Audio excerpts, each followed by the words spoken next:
Welcome to my channel. अस्सलामुअलैकुम। आइए जानते हैं रज़ा नाम के मायने और इसकी तफसील।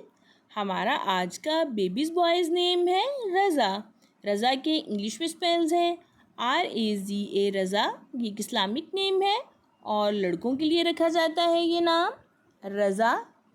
इस नेम के मायने हैं राज़ी होना, खुश होना।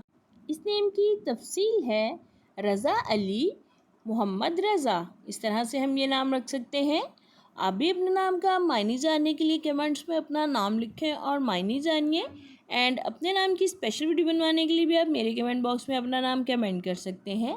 And please like the video, subscribe my channel. Okay dears, फिर मिलेंगे न्यू नेम न्यू वीडियो के साथ। अपना ख्याल रखिएगा, दुआओं में याद रखिएगा। अल्लाह हाफिज़।